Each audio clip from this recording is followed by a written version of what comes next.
All right, folks, recently I conducted a survey. 1,000 people responded to that here on YouTube, so appreciate the information. Helps me target discussions and videos. But 20% of you use an asset under management financial advisor. Good for you, 20%. 3% use a financial advisor that pays, you pay them an hourly rate, probably even better. 33% use a homemade spreadsheet like Excel. They put in all the cell data and formulas and use that to run their financial plan. 10% of you use a comprehensive software package like New Retirement, the one I recommend, link below. $120 a year, 2-week free trial. And 34% of you use a fixed percent withdrawal strategy. Like the 4% rule, some use 2.7, some use 5, and anywhere in between, but some fixed withdrawal rule. I made a video talking about the 67% of people that are going it alone, using Excel spreadsheets and using just a fixed withdrawal plan. That's the 33% plus the 34%, 67%. And I made that video talking about the mistakes, the tax consequences of not looking into the future, when to take Social Security, IRMA impact. There's just so many things that I've dealt with people on, and when I evaluated their plans and what gaps do I see? Just a lot of concern. But I'll link to that video. This video is focused on the 4% rule. Been asked this a lot in the last couple of weeks. I'm not sure why, but how do I use the 4% rule? How do I see it used well and in error? So I'm going to assume you know the 4% rule. Not going to repeat it here. Tons of videos out there on that by smarter people than me. Great financial advisors out there on YouTube land talking about that. So when I look at the robustness of my retirement plan, I'd took 4 actions. So all 4 of these are important. First thing I did is create an Excel spreadsheet. One thing I said, it's bad to do this just alone, but as part of a plan, I think it's great. You know that I manage through buckets, bucket 1, 2, and 3, expenses, different periods of time, first 4 years, next 4 years, and then long-term is bucket 1, 2, and 3, respectively. And, I put in expected expenses, expected income, inflation, rates of return, taxes, and all those things. And I could simply change a cell and it changes everything. So if I want to have a 7% return, fills it up. If I want an 8% return, fills it up and changes everything.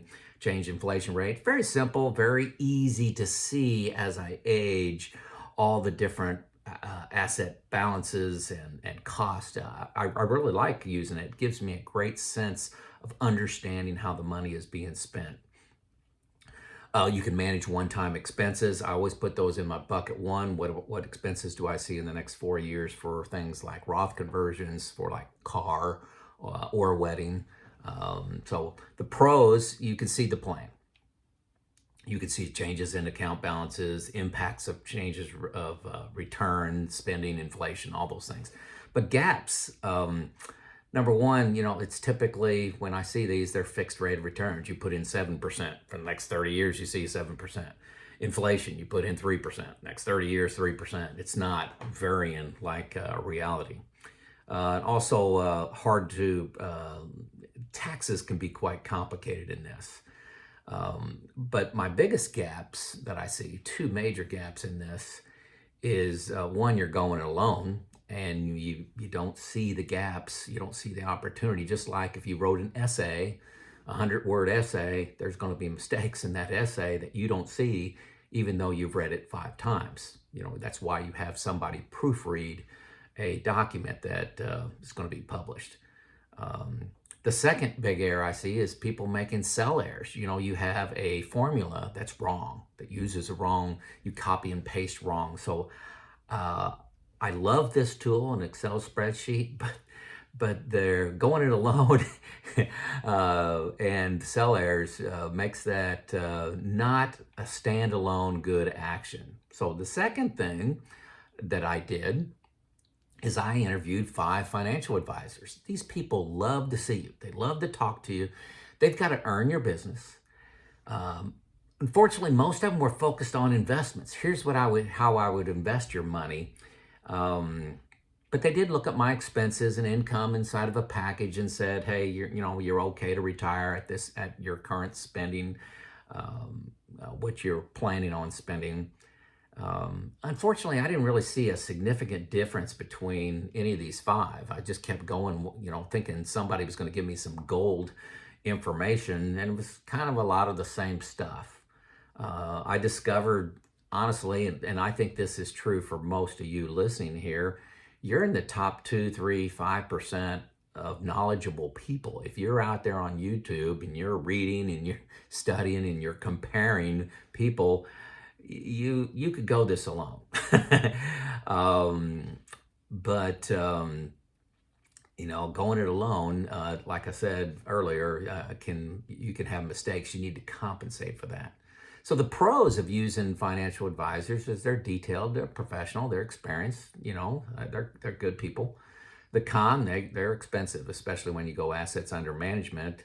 There can be a conflict of interest. Hey, I like to go into this mutual fund that has a 2% expense ratio. Hey, I'd like for you to buy this annuity. Those kind of things. Stories are just out there.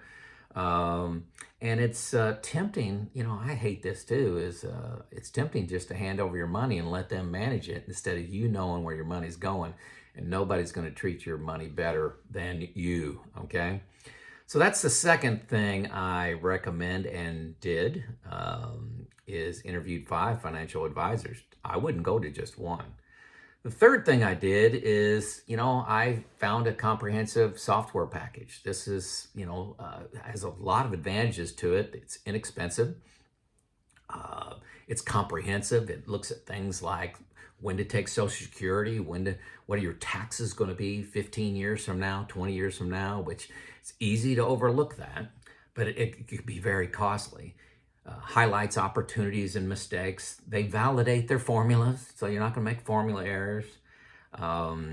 It's very easy to move your spending around. You could have, go-go years where hey, for the first 15 years of retirement, I'm going to spend $15,000 more a year.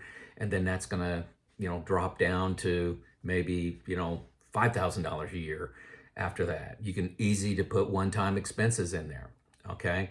It juggles all the balls: taxes, expenses, income, Social Security timing, IRMA, does Monte Carlo simulations, recommends actions. I love a comprehensive software package that says, hey, if you delay Social Security 3 more years, you'll get X number of dollars. Hey, if you do these 4 Roth conversions, you'll save $100,000 in taxes and your net worth will be this. I just love the intelligence of the software package that you can have access to for around $100. The cons, hey, you got to enter the data, and you got to know what you're doing. It's not that complicated. They walk you through them most of the time, but you got to enter the data. It's far better than Excel alone. But it's not a team effort. It's kind of a, artificial intelligence looking at your situation, say, hey, you may want to think about this, you may want to think about this. But it's far better than just an Excel worksheet. So I use a comprehensive software package to highlight problems. Lastly, and I'm leading up to this, the 4% rule. So, the pros of the 4% rule, or 2.7, 3, 5, 6, whatever you want to use in your risk profile, is it's simple. It's very simple. If you got $1 million, you take $40,000 out a year, adjusted for inflation, as years go by. We all love simple. I specifically use the 4% rule to look at my bucket 3 assets, those assets I need about 8 years from now. And okay, where do I expect that to be in 8 years? And just a quick rule of thumb, does that look like I can live on that 4%? It's just a screening tool, I would say. The cons of the 4% rule is nobody spends this way. You know, when the economy's down or the market and your investments are down 30%, you don't spend those aren't your years of increased spending. You tend to put guardrails. I'm sure you've heard of that term, guardrails. So you may spend a little bit less. You're going to delay replacing that car, delay putting the roof on your house 1 year. You're going to delay your vacation. You're going to not take an exotic trip to Alaska. You're going to take a driving trip to Florida or something like that, where your spending may be reduced, 25 to 50%. You're going to guardrail spending. Then when the stock market's doing well, hey, maybe that's the time to buy that replacement car, to do that kitchen remodeling.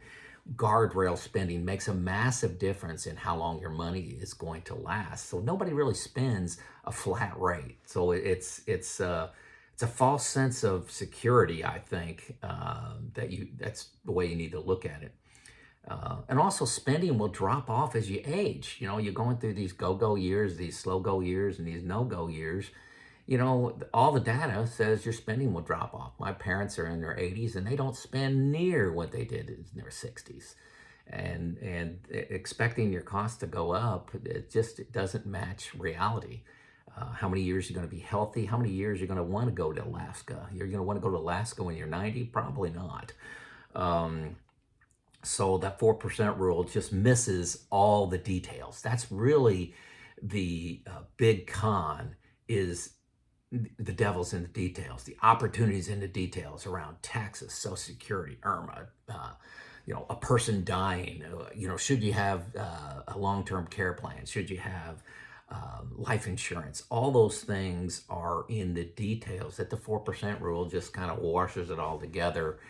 And most of the people that listen to this channel, you guys are detailed people. If you can save $100, you want to save $100. You can save $10,000, you want to save $10,000. So the 4% rule is to me, I think is lazy. I think it's lazy and hides opportunity. I use all four of these tools to determine my financial health. I use them to determine my readiness to retire. I use all four of these tools to review in my retirement group. I've got a retirement group, close personal friends, challenged with picking holes in my plan. I lay out what I've got. Their job is to be critical and tell me how it's going to fail, but I use all four of these tools. I couldn't imagine just going in with the 4% rule. So if you're just using a percent withdrawal strategy, I think that's a horrible mistake. Jumping into retirement with that is risky. I think it's a false prediction of reality. It's not going to be reality, and you're using that as a tool. I think you got to be better than that. And you can be much better at a very low cost, okay? Don't be lazy, okay? Going into retirement is a job. Yes, it takes time, but if you go it alone and choose not to go with a financial advisor, assets under management, it's worth a lot of money. So don't be lazy, okay? Don't be lazy on this. Hey, folks, give me some comments. If you disagree with me on these four tools to determine your financial health, let me know why. Let me know what you use. Let me know where you're from. I really like that. You guys have been doing a great job putting in the comments, even if it's just you're from Portland, Oregon, or you're from Melbourne, Australia. I love hearing that. That motivates me. Please give me comments. This is where my content comes from, you. This is why I ask you to like and subscribe. This is why I ask you to tell me where you're from and to disagree or agree, okay? That's where my content comes from. This is Joe out.